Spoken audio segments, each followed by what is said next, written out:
recognizing a communist, physical appearance counts for nothing. If he openly declares himself to be a communist, we take his word for it. But there are other communists who don't show their real faces, who work more silently. I'm telling people out there how very busy you have been and on your way sort of to a semi-rest, as it were, after prosecuting the various red echelons in this country. Well, the job isn't quite over yet.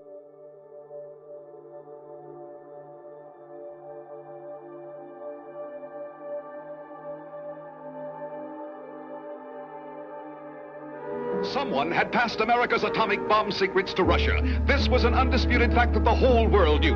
The federal government had laid the crime at the doorstep of two native New Yorkers, Julius and Ethel Rosenberg. Their trial had excited interest all over the world. The two admitted Communist Party members knew that they faced possible death sentences in the event of their conviction. But to the end, they both protested their innocence of the theft.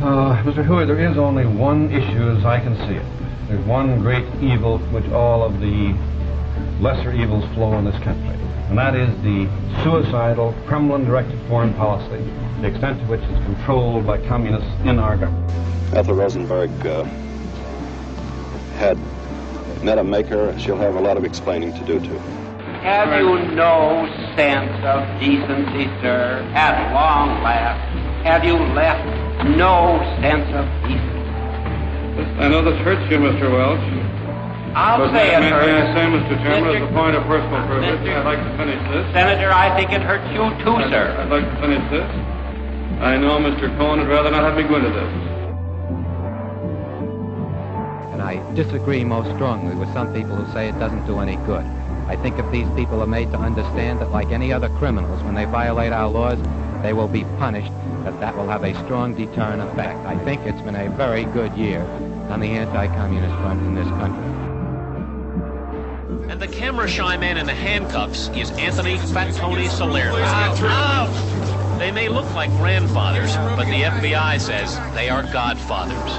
On trial for being members of the Mafia's ruling council, the Commission. Valenti, accompanied by his two daughters, hid his face from photographers as he entered and left the federal courthouse. There was a great deal of pushing and shoving. Valenti appeared before the grand jury for 13 minutes, but refused to answer questions about meetings he had with organized crime figures in South Florida and in New York City. I think it was just to create a little publicity for the strike force, which is trying to get funds to keep in business. The federal investigators say Mr. Valenti is the boss of organized crime in this country. Is that correct? Would that be a correct characterization, the godfather of the New York Mafia? I don't think, from my experience, practically everything they've said is totally incorrect and inaccurate. You believe they're not treating your client fairly, then? You believe that it's just a total publicity stunt, or all of you wouldn't be here, right? What about the lives that were really ruined and messed up? Okay, but a guy like Zero Mostel, the artists, the people who are blacklisted, who had to go underground. I think that is something the public is entitled to know, and I don't think we're supposed to pin medals on people any more than we would pin medals on people who supported Hitler or Nazi causes. I don't see the difference between Nazism and Hitler on the one hand and communism on the other hand. I think they're both bad, and I don't like this double standard where we make heroes out of people who have been exposed. Together, we will make America strong again. We will make America wealthy again. We will make America proud again. We will make America safe again. And yes, together, we will make America great again. Next to what investigators are describing as a deadly hate crime attack, targeting the LGBTQ community as millions celebrate Pride Month. And now a real crisis for San Francisco. It was big news here this morning. The AIDS epidemic, said the headlines, is spreading so rapidly that it threatens to overwhelm San Francisco's financial ability to deal with it. 75% of cases are homosexuals, but 14% are heterosexual drug addicts.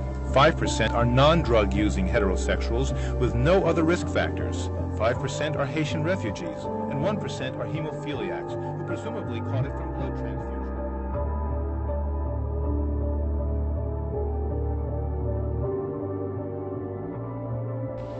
And whose fault is that?